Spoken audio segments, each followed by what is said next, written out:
Hello, I'm Don Mitchell. Welcome back to this lesson from Disciple, the book that shows you how to experience God more fully and fulfill the plan that He has for your life that was created since before the beginning of time. This week we continue in part one, which is experience God more fully, but we shift into week two and days 1 and 2, the first lesson of that week, which is to identify possible benefits from any unfulfilled prayer requests that you've made. So let me begin with a quote from Matthew chapter 6, verses 19 through 21 in the New King James Version. Do not lay up for yourselves treasures on earth, where moth and rust destroy, and where thieves break in and steal. But lay up for yourselves treasures in heaven, where neither moth nor rust destroy, and where thieves do not break in and steal. For where your treasure is, there your heart will be also. God always sees the big picture. Because He does, you have probably noticed that He sometimes responds to your prayer requests by multiplying benefits beyond what you asked to accomplish more for His kingdom. For instance, you might have prayed to gain more knowledge of the Bible. One way He might have helped was by encouraging you to take some courses. As you did so, you may have met believers who showed you a great many new and more fruitful ways to act on your faith. You may also have noticed that some believers who were undoubtedly praying for relief from suffering caused by the actions of others did not seem to receive any lasting benefits. Why might such a result occur? Let me introduce you to a pair of verses that may help your understanding.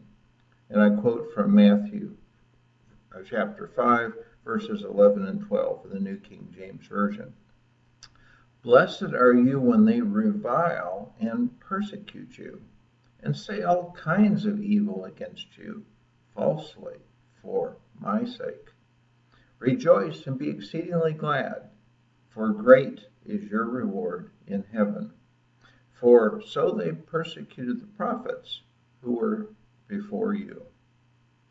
While you may not initially be very happy to receive the treatment described in Matthew 5:11, as it happened to you, your reaction could change as you learn to set a good example for others. Because you stood up to the challenge, God will reward you in heaven, whether or not there is an earthly reward. Consider, however, that experiencing such ill treatment can also help you increase your faith. As you experience and appreciate the strength that God gives you to bear the burden. As you undergo such experiences, you might better understand what Jesus might have felt while receiving the punishment that we deserve, punishment that included a humiliating and painful death for Him. As such understanding increases, undoubtedly it will draw closer to Jesus, a great blessing. In this lesson, we are humbly reminded that we serve God and His purposes, not the reverse. To better appreciate our role in relation to God, we can consider what His intentions might have been in not answering our prayer requests in the ways that we had hoped. While doing so, it's important not to see such results as indicating that He doesn't love us or is powerless to help. Instead, we need to identify and appreciate as many as possible of the effects on His kingdom that His choices might have had with regard to our prayer requests. For these 2 days, we'll focus on doing so by considering what the previously unappreciated kingdom and personal benefits of any delayed, not now, or complete refusal, no, prayer requests might have been. At first, finding such possibilities might feel quite challenging. After all, only God knows why He did what He did. How can we possibly determine his reasons? Well, we can ask him to guide us to such reasons. While he may not choose to explain the reason for what has not yet occurred, surely he will not withhold perspectives about his denials that can increase our faith and draw us closer to him. A little practice in shifting perspectives can also help. Think about some horrible event that could not possibly have created any benefits for anyone. For instance, the tragic deaths from the sinking of the ocean liner Titanic might come to mind. Surely some of the passengers prayed before leaving England that they would have a safe and pleasant voyage. Yet no one did.